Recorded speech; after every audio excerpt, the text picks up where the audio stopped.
Right, it is nearly 10 minutes past 9 this Wednesday morning. Derek McNamara is with us. Pointy-headed rugby boffin, is that your official title? Exactly, that's me. The stats man. What do you do? Tell us. What do I do? Yeah. God, I break down the game so that I can identify if teams are getting better or worse based on their performance. How do you do that? Because it's a specific thing. You kind of...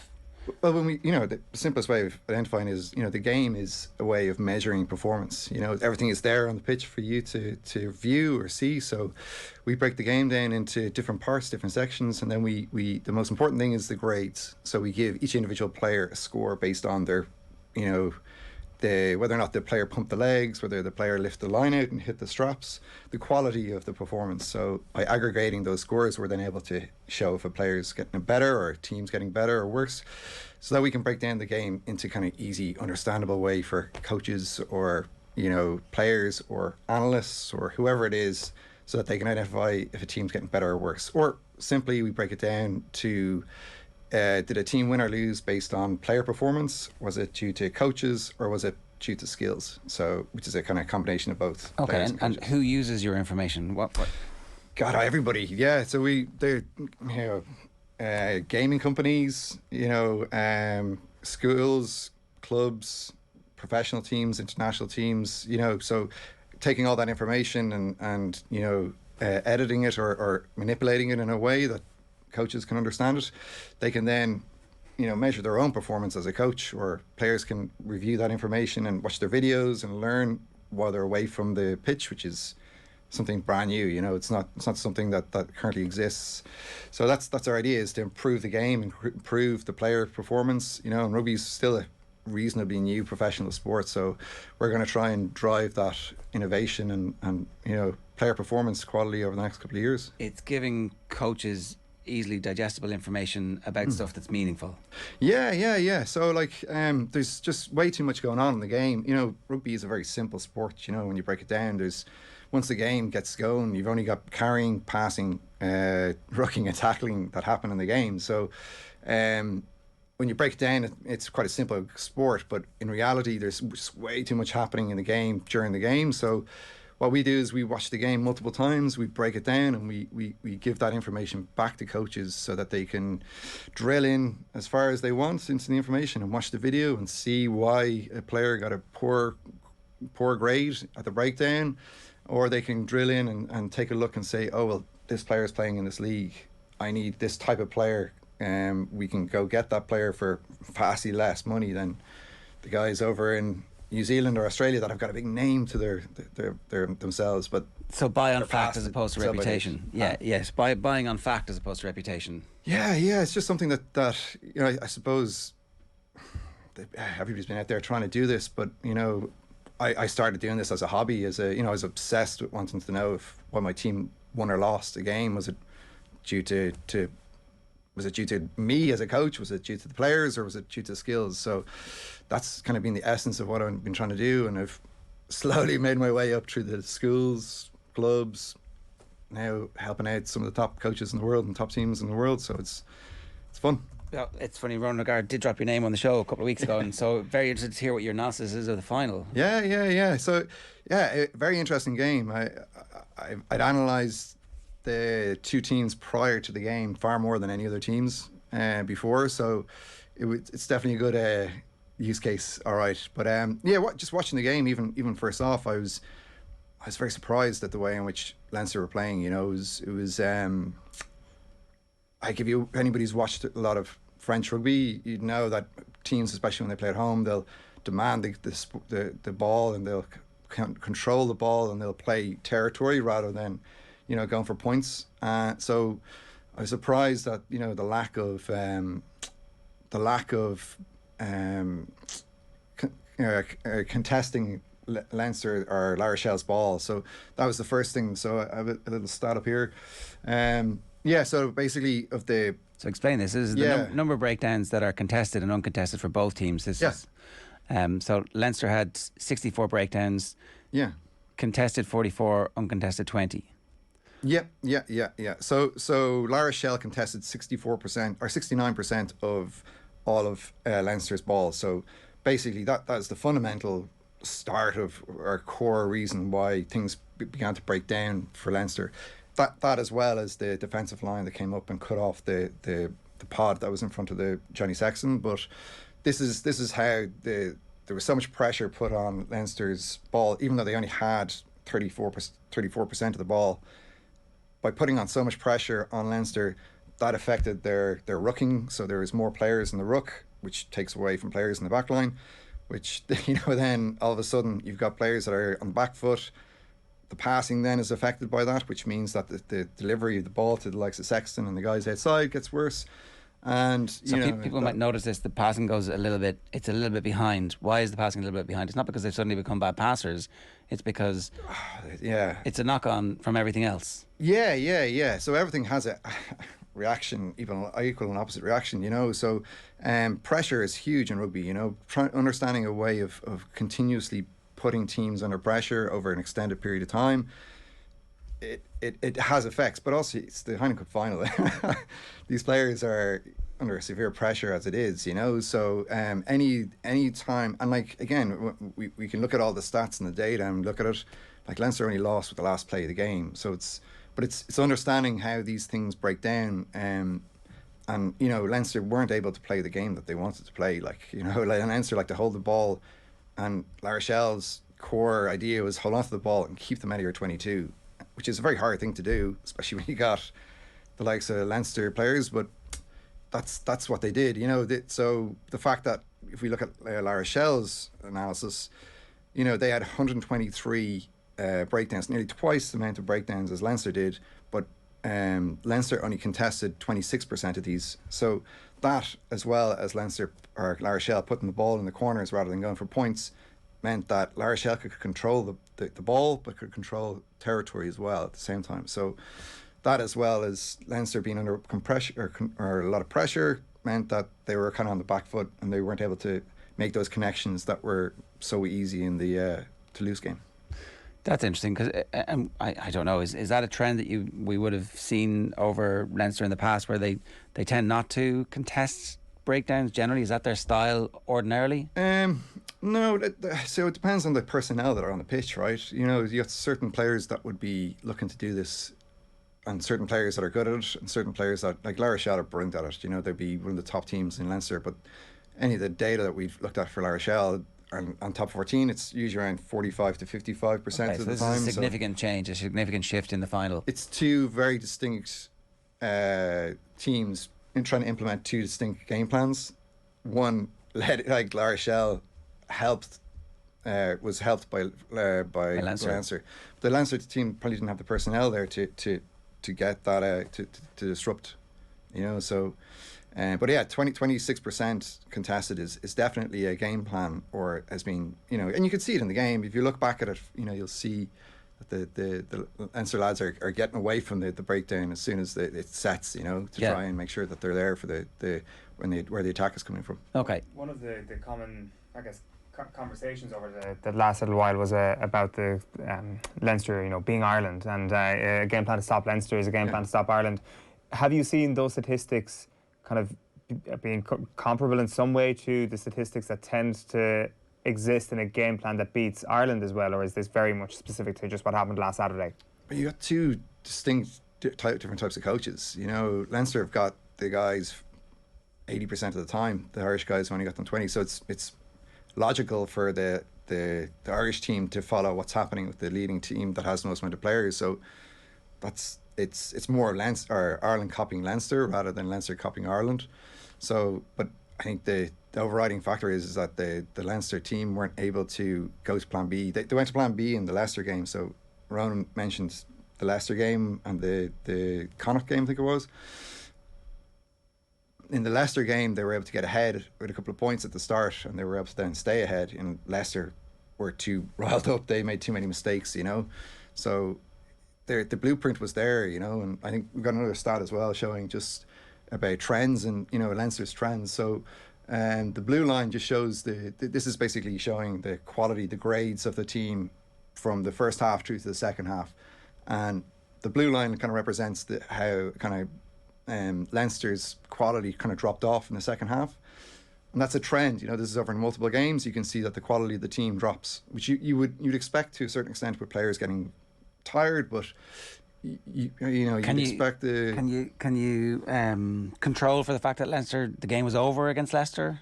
Like, yeah, but a trend is a trend. It's, you know, these are reoccurring instances in the game. So when you're looking at an opposition, you're always looking for some element of a team that you know, falls apart or that has weaknesses. And this is a big weakness. It's reoccurring. And then once you throw back the second line is the blue line or the red line. That's the actual final.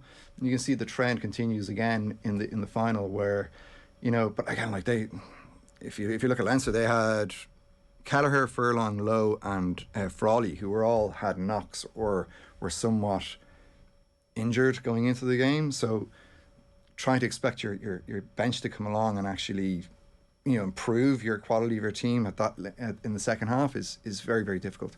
So what is the exact data here, and how are you getting that? So we grade each individual player. So we give a grade 1 to 5. Okay. So a pass, for instance, if a pass goes to ground, it gets a 2. A 3 is a pass that's high or low. 4 is a very good pass, but has something slightly wrong with it. And a 5 is a perfectly weighted, perfectly timed pass.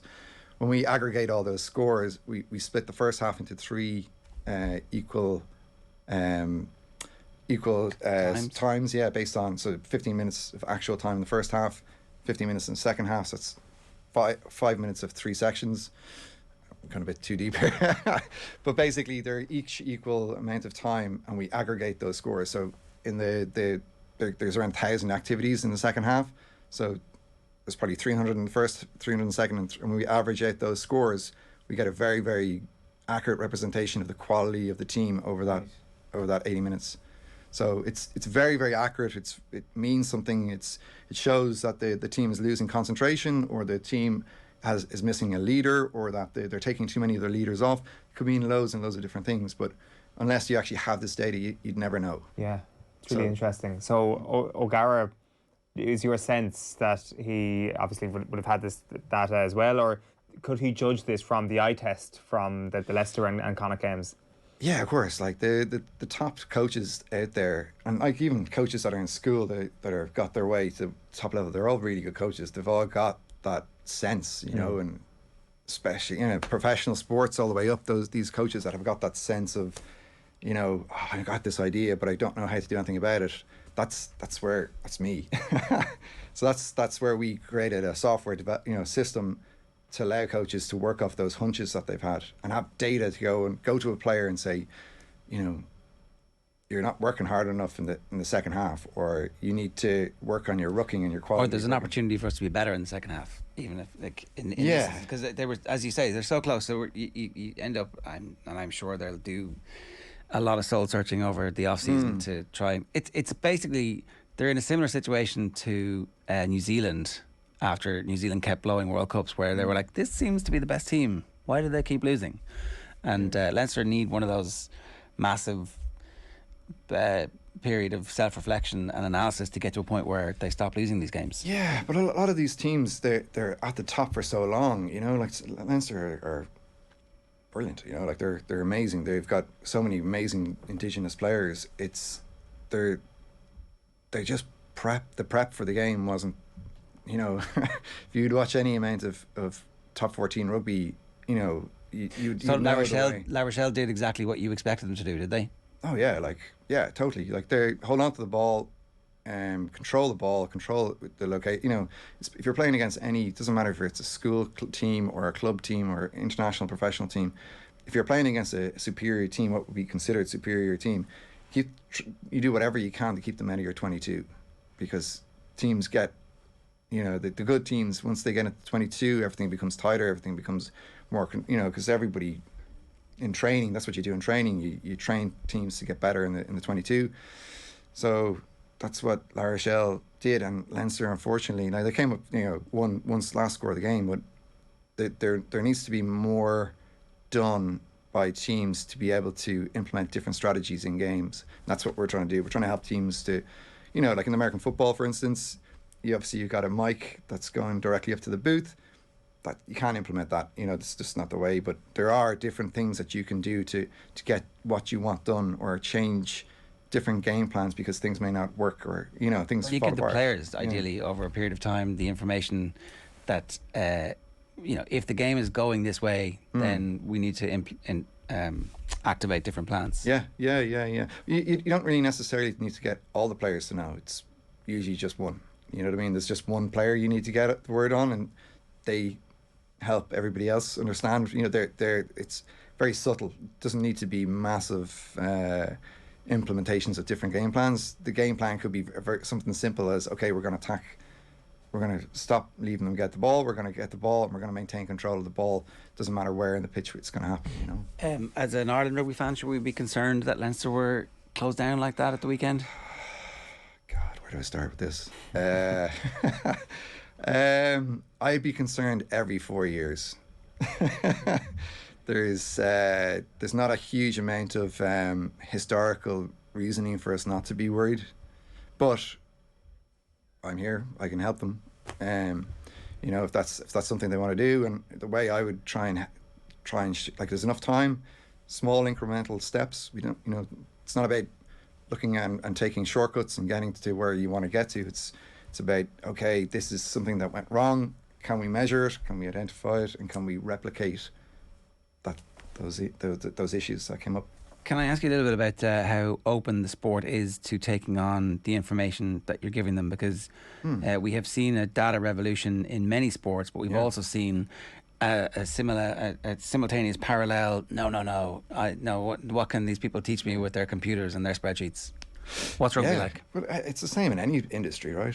It's the same in anything that happens. Anytime there's something new comes along, people are going to be pretty quick to poo-poo it. Or sport definitely divides down with the ones who are desperate for all the information, and the other ones who are like, I see this as a threat. Yeah, but if you look at the NFL, so I worked in PFF for a while, and there's great experience. They're working directly with the people in the back office or front office. All 32 NFL teams. Yeah, hundred of teams in college, and they deal directly with the top guys in each of the clubs or each of the franchises, but they also deal with the guys lower down, the head coach and the other coaches. So when you're going into, and they've shown the blueprint, so they deal with the broadcasters, they deal with the gaming companies, so like EA Sports, for instance.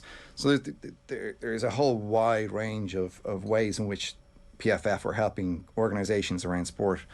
So just because it's the head coach isn't into analysis, or doesn't believe in data, because he uses his hunch and he's got to that point, that's totally fine. But that doesn't mean that the guys that are coming up that are used to using phones and rely on technology to be able to tell what they do, it's a slow, steady. You can't go in knocking on these doors and kicking doors down. You got to build trust with these coaches and these people in these individuals. But the investment in analytics in sport, especially in rugby, is only going to get higher. And we're here to try and answer those questions and help teams. Fundamentally is what we're trying to do, is help teams. And it feels like there's a culture of video analysis. It's just about maybe making sure that that's all consistent from competition to competition, age group to age group, and from player to player, and that's what the opportunity, it seems to me, from. Yeah, well, we're going to be able to analyse, schools rugby, because we have different levels. I think it's 8 different levels of performance and analytics, all including grading. So we're looking to help schools, because I came from helping Belvedere College with Phil Roy-Hiko years ago, and that's where I started, and it's the guys at the very top still want that data, still don't want that information. So. One last question for you. The debate about Sexton and whether or not, the tail off in the second half, maybe if he'd been on the field of play, things might have changed. He might have spotted something, he might have done something different. What would the analysis and the data show about the 10 when it comes to Leinster and Ireland, do you think? Well, everything revolves around Sexton semi-final. So the pod that goes in front of Sexton is there to try and protect him, but as soon as that breaks down, he's just like any other 10 in reality. He is an amazing passer, amazing kicker, amazing decision maker, but he did struggle on Saturday a lot. So getting another 10 in there, it's hard. Like there's a lot of 10s out there that could fill in for Ireland and be. But I think in reality, we're all expecting or wanting or willing the next 10 to come through to be an O'Gara or a Sexton, and they're generational players. So he needs to probably wrap himself in cotton wool for a couple more months. If we want him to play in the World Cup, then we just play him very rarely. He's amazing 10. Like if I had it here, I'd be able to show you the analysis from the semi-final and quarter-final, and he was the top graded player. You know, he's top player in the competition. That's because he does make the right decisions. His passing is accurate. He comes onto the ball when he's supposed to. So the drop off is significant from him to the other teams. Yeah. But what we can do is we can do a comparison between Sexton and whoever is, and we can say, okay, well, this player needs to slightly improve in passing or carrying or decision making, and we can try and help that player or a bunch of players to go, okay, well, you need to work on your passing, or you're in this situation, you need to pass the ball or skip the ball, whatever it is. We can help them mirror that player, because it's not necessarily about the player that fits into the role. It's the position. It's the position on the team and their and what you want them to do. Yeah. So like, it's measuring performance based on what they're doing. So all right, Derek, good stuff. Yeah, cheers, guys. Best of luck with it. Thanks a million.